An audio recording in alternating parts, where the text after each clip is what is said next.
AITA for telling my best friend I will never give birth to his child. So I, 29F, have been best friends with this guy, let's call him Jared 30M, for basically my entire life. We met in school, and from day one we just clicked. We were inseparable, did everything together. He was the first person I ever came out to as someone who struggles with anxiety and depression, and I was the first person he came out to as gay. We've always had this really deep bond. I love him like a brother, and over the years, we've supported each other through thick and thin.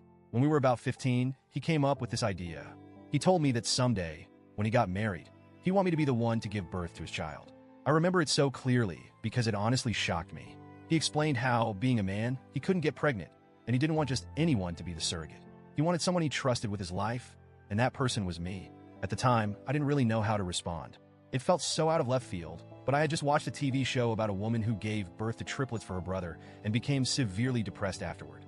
I was sensitive even back then, and I struggled with mental health issues because of trauma in my childhood, so I immediately told him, no, I can't do that.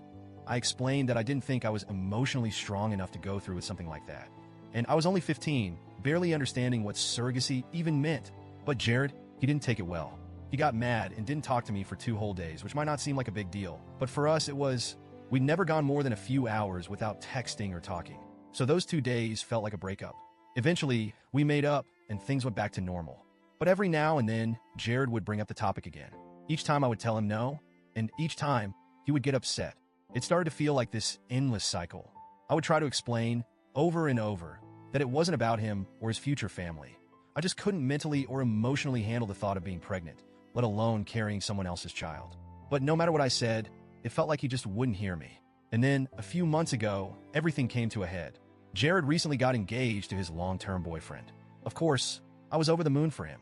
They threw this big dinner with friends to celebrate the engagement, and everything was going great until Jared brought up the surrogacy thing. Again, he and his fiancée had been planning their future, and they were serious about starting a family.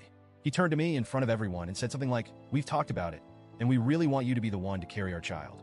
We'll pay you really well, and we'll cover therapy or anything you need afterward." It felt like the room just stopped. I was so taken aback that he had the nerve to bring it up again, especially in such a public way, that I just snapped. I told him, "Jared, I've told you 1,000 times, I will never give birth to your child. I don't understand why you keep pushing this on me. And if you're so willing to pay someone, find a surrogate who actually wants to do it." He got mad. Again. Except this time, he stormed out of the restaurant, his fiancée trailing after him, and left me sitting there with our friends, all of whom had heard every word. It was incredibly awkward. Most of the women in our friend group were on my side. They agreed that it was unfair and kind of uncomfortable that he kept bringing it up, especially knowing how I feel about it. But some of our other friends, particularly the guys from the LGBTQ+ community, thought I was overreacting. They said it would be a really meaningful thing to do for him, and that maybe I should reconsider. Honestly though, I'm just tired. I love Jared. I do, but I've had this same conversation with him over and over for the past 15 years. He asks, I say no, he gets mad, and then I'm the one who has to either wait for him to come around or make the first move to apologize so we can be friends again. I've always felt like I'm being backed into a corner, like my feelings don't really matter, because this is what Jared wants, and it's not the first time he's acted like that in our friendship. I'm frustrated because I feel like this is a decision about my body, and yet, I'm the one being made to feel guilty for saying no. Jared keeps telling me he trusts me more than anyone else in the world, which is why he wants me to be the one to do it, but honestly, I just don't want to. I've never wanted to, and I'm tired of explaining myself over and over. At the same time, I don't want to lose him as a friend. We've been through so much together, and it hurts that this is something we keep fighting about. But I'm at my breaking point. I don't want to be pressured into doing something I don't want to do, especially something as life-altering as carrying and giving birth to a child, even if it's for someone I care about.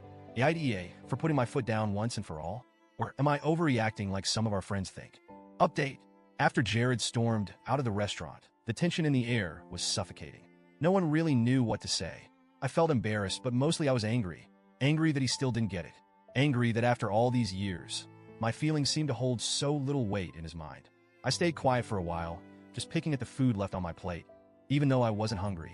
One of our friends, a guy named Matt, tried to break the silence by saying something like, "Well, you know Jared. He's a bit intense, but he'll come around." I could hear the attempt at reassurance, but it didn't really help. I wasn't sure if Jared would come around this time. It felt like this was becoming a pattern, one I was getting tired of. My friend Sarah, who's been one of my closest confidants aside from Jared, leaned over and whispered, "You were right to say no. He needs to understand your boundaries." I nodded, grateful for her support, but my mind was still racing. Would this blow up the entire friendship? I should probably mention that this isn't the first time Jared has pushed my boundaries. Over the years, there have been moments where I've had to remind him that I'm not just his emotional crutch. I've had my own battles, ones that have left me exhausted at times. Anxiety and depression have been a part of my life for as long as I can remember, and Jared knows that.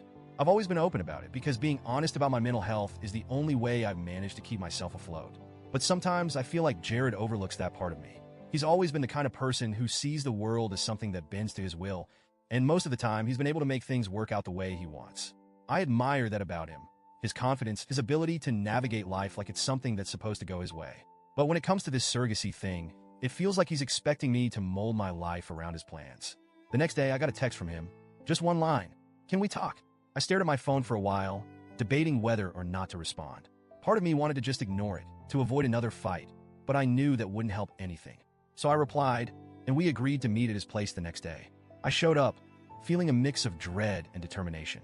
I wasn't going to let him bulldoze me into something I didn't want, but I also didn't want to lose one of the most important people in my life. When I walked in, Jared was sitting on the couch, looking tired. His fiancé, James, wasn't there, which I appreciated. This needed to be just between us. Hey, I said softly, sitting down across from him. Hey, he replied, avoiding eye contact. There was a long pause before he finally spoke. I'm sorry I keep bringing it up, he said, his voice low. I've always pictured you being the one to help me start a family. You're my best friend. I trust you more than anyone. I took a deep breath, trying to keep my voice calm. I get that, Jared. I do. But this isn't just about trust. This is about my body, my mental health. You know, I've struggled with anxiety and depression for years. I'm terrified of what something like this would do to me. And I've told you that so many times. I don't understand why you keep asking me to do something I'm not comfortable with. He finally looked up at me, and I could see the frustration in his eyes. But there was something else there too. Sadness, maybe even fear. I don't want some stranger carrying my child. I don't trust anyone else the way I trust you. And I know you've been through a lot, but I thought maybe if we made it easier for you, paid for therapy, took care of everything, you might feel differently. There was again, him thinking he could fix it with money, with promises of help. But it wasn't about that. It was about the emotional toll, the fear of losing myself in the process. Jared, I said slowly, choosing my words carefully, no amount of money or therapy is going to change the fact that I don't want to do this. I can't. You're asking too much of me. He stayed quiet for a moment, his jaw clenched, but then he sighed and leaned back on the couch. I didn't realize it was that deep for you, he admitted, sounding more defeated than angry. I guess I've been so focused on what I want, I didn't stop to think about what it's like for you. That's the thing, I said, feeling a mix of relief and frustration. You never stop to think about it. You're always pushing, always making me feel like I have to be the one to fix things. I can't be that person all the time. Jared looked away, and I could see the weight of my words sinking in. For the first time, it felt like he was really listening.